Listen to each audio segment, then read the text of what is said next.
La séance est ouverte. Monsieur le Premier ministre, chef du gouvernement, Mesdames et Messieurs les membres du gouvernement, vénérables sénateurs et chers collègues. Aujourd'hui, le gouvernement et le Sénat vont avoir un échange que nous espérons responsable et constructif à l'occasion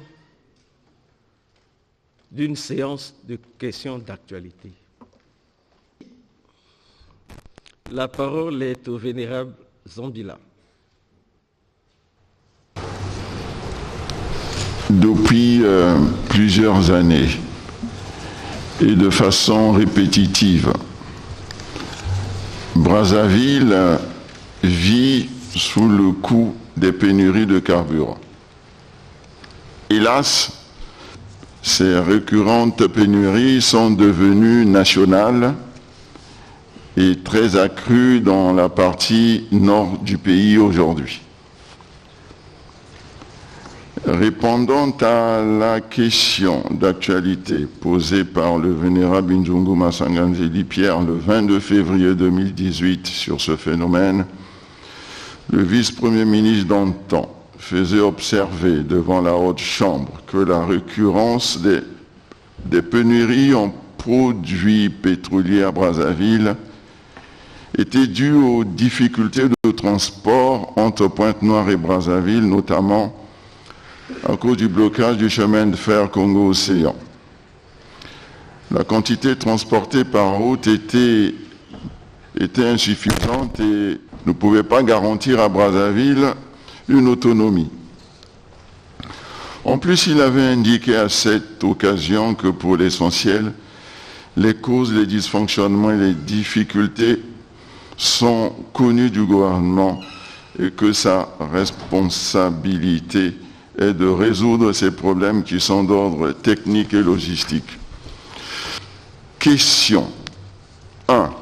Que sont devenues les différentes mesures annoncées par le gouvernement à la population congolaise devant la Chambre haute le 22 février 2018 ? 2.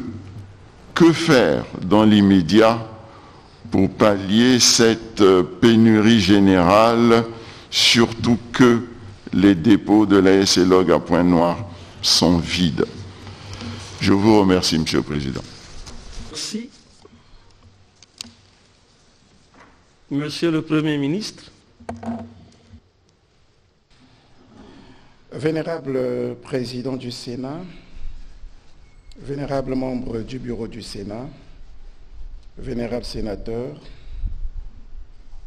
très cher vénérable Gabriel Zambila, je tiens particulièrement à vous remercier pour vos pertinentes questions qui nous donnent l'opportunité d'informer largement notre opinion nationale sur une problématique qui touche au quotidien des Congolais et dont les dysfonctionnements préoccupent à plus d'un titre chacun de nous.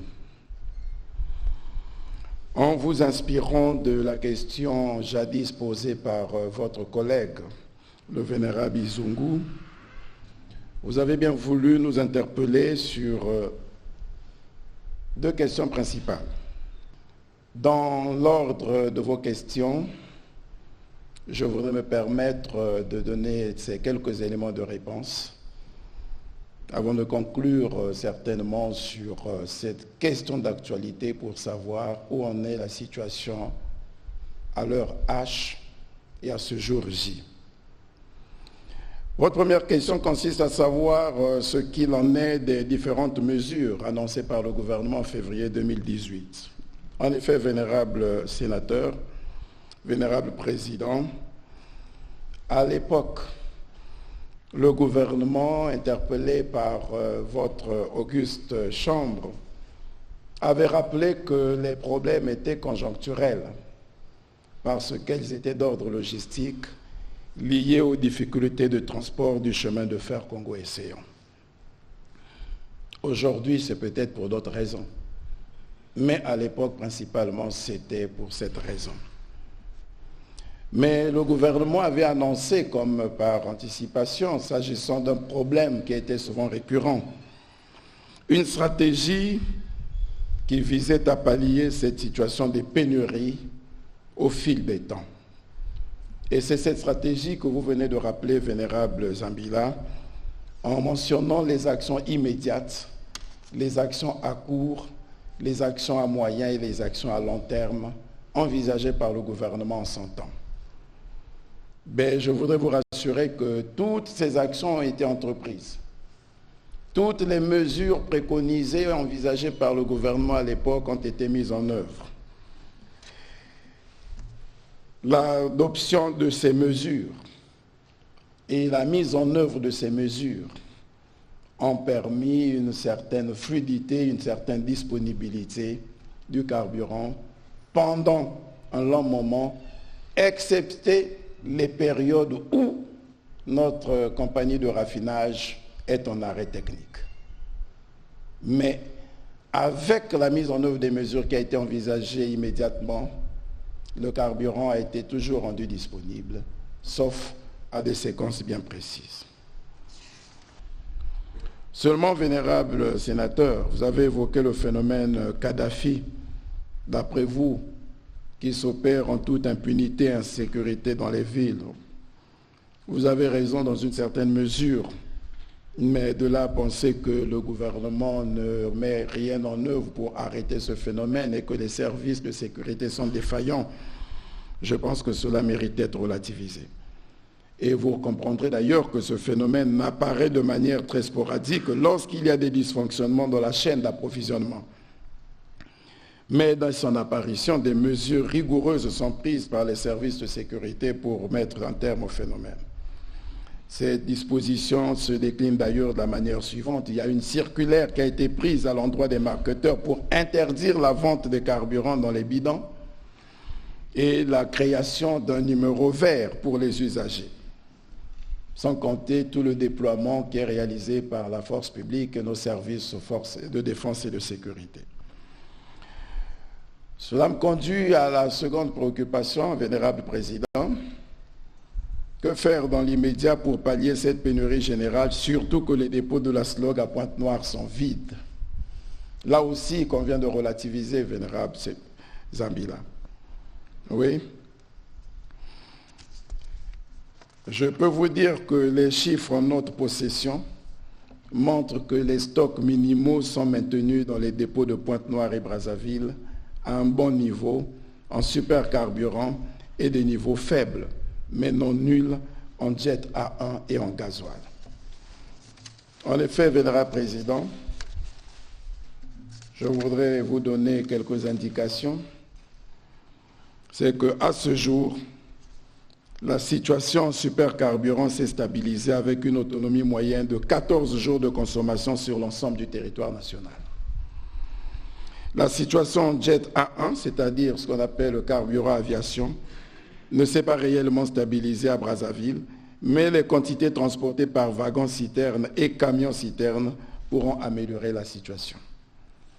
Le problème, nous l'avons en termes de GO, le gazoil, qui demeure encore insuffisant à Brazzaville et à Pointe-Noire, malgré les quantités fournies par la CORAF. En revanche, il n'y a aucune visibilité en ce qui concerne les importations par Kinshasa, mais des importations par tanker sont attendues entre le 6 et le 10. Et je peux vous dire déjà, alors où je vous parle, s'agissant du tanker qui devrait arriver le 6, il a bien été réceptionné à Pointe-Noire. Il s'agit d'un navire qui transporterait 9622 mètres cubes de supercarburant et 4802 mètres cubes de gazole dès le 6 juin. Nous attendons pour le 10 juin un navire transportant près de 19 280 mètres cubes de gazoil qui pourrait accoster au port de Pointe-Noire le 10 juin. Vénérable Président, lorsque nous avons dit ça, il s'agit de répondre à une autre préoccupation de Vénérable Sénateur qui dit quelles sont les mesures qui vont être prises pour qu'on n'ait pas à subir encore de telles déconvenues. Vénérable Président, vénérable sénateur, vous avez bien suivi que le ministre des Hydrocarbures a tenu une réunion et mis en place une cellule de crise pour essayer désormais de mieux contrôler et gérer la situation. Un plan d'action à mener a été élaboré, prescrit à ses collaborateurs. Je pourrais vous citer quelques mesures phares. Il s'agit d'évaluer le déficit structurel de la SNPC sur les importations afin de solliciter une subvention de l'État et nous y travaillons. Il s'agit de rendre obligatoire la constitution des stocks outils de 15 jours minimum par les marketeurs, conformément à la réglementation en vigueur. Il s'agit d'évaluer les capacités de stockage de la Société congolaise de logistique et de répertorier les stockages aux normes en dehors de ceux de la Société congolaise de logistique pour la constitution des stocks outils en priorité de sécurité et stratégique. Il s'agit de diversifier les sources d'approvisionnement complémentaires du pays en produits pétroliers finis, notamment auprès des sociétés Omega, Puma, Socar, Petrocam et Star Oil, pour répondre à la demande des consommateurs. Il s'agit d'accorder des autorisations exceptionnelles d'importation des carburants pour permettre aux industriels d'avoir une autoconsommation par eux-mêmes ou par le biais des marketeurs. Il s'agit également de demander à la SNPC d'impliquer la société ORS en mettant en œuvre un contrat SNPC-ORS par le biais d'un swap sur la base du fuel pour l'approvisionnement du pays en produits pétroliers finis. Il s'agit de signer plusieurs contrats d'achat avec des traders par un swap sur la base à définir d'une meilleure gestion de notre brut en compensation avec l'approvisionnement du pays en produits pétroliers finis. Il s'agit de poursuivre les négociations avec la société Petrocam pour la mise à disposition des produits pétroliers finis dans les dépôts. De mener des actions afin de mettre un terme au comportement déviant des stations-service, notamment en créant justement le numéro vert. D'élaborer une circulaire à l'attention des marketeurs, ce qui a été fait, je vous l'ai dit tout à l'heure, pour interdire la vente du carburant dans les bidons, et de privilégier la livraison des lots COSA à la CORAF pour augmenter la production des produits blancs. Mettre en place des mécanismes d'appel d'offres pour le choix du fournisseur du pays en produits pétroliers finis, élaborer un programme d'importation pour préparer l'arrêt métal de la CORAF et rendre effectif le fonctionnement du Fonds de stabilisation des produits pétroliers. Lorsque nous avons dit ça, vénérable président, vénérable sénateur, nous pensons avoir tenté de donner des réponses aux préoccupations du vénérable Zambila, mais surtout d'assurer notre peuple que les dispositions sont prises pour que ces incidents que nous avons connus, ces difficultés que nous avons connues il y a quelque temps, soient vite surmontées et le gouvernement mettra tout en œuvre pour que ces situations soient réglées, non pas seulement de façon conjoncturelle, mais de façon structurelle. Je vous remercie, vénérable président. Merci. Notre première séance de questions d'actualité, nous l'avons tenue le 22 février 2018.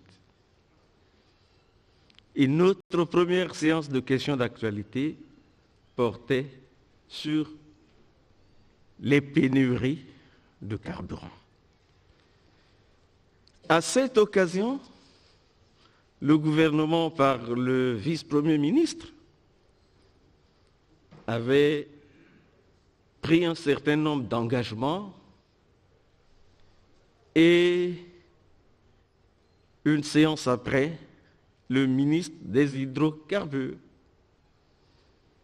devant le Sénat, avait indiqué ce que le gouvernement entendait faire pour mettre un terme à cette situation déplorable. Et quand on exploite la question du vénérable Zambila, on a le sentiment que depuis, les choses n'ont pas évolué et que la situation reste la même. Mais nous venons de suivre le Premier ministre. Il ressort de l'intervention du Premier ministre que tous les engagements pris ont été honorés. Les mesures annoncées ont été mises en œuvre, sauf certainement cette question d'approvisionnement et d'essence aviation. Et sur ces deux questions, le gouvernement a dit avoir là aussi pris un certain nombre de dispositions. Par exemple, il est mis en place une cellule de crise. Comme il est mis au point un plan d'action. Nous accueillons cette information avec bonheur. Nous saluons cette initiative qui est prise par le gouvernement pour définitivement régler la question de pénurie de carburant. Et nous souhaitons que le gouvernement fasse tout pour que demain, cette annonce produise effectivement des effets et qu'on n'en soit plus à s'interroger sur qu'est-ce qui se passe, quelles sont les raisons, est-ce que nous pouvons, est-ce que nous ne pouvons pas. Nous avons pris bonne note, nous souhaitons bon travail au gouvernement et espérons que, à partir de la mise à exécution du plan d'action annoncé et avec le travail qui va être fait, un travail laborieux par la cellule de crise, nous sortirons désormais de cette situation. Voilà donc ce que nous pouvons retenir au terme de cette séance, qui, comme nous l'espérions, a été une séance, je pense, responsable et constructive. Donc il nous revient de rassurer les compatriotes sur ce que, eh bien, ce qui se passe est passager et qu'au niveau du gouvernement, tout est fait pour que l'on sorte de ces difficultés.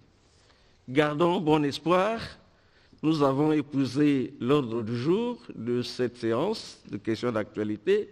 La séance est levée.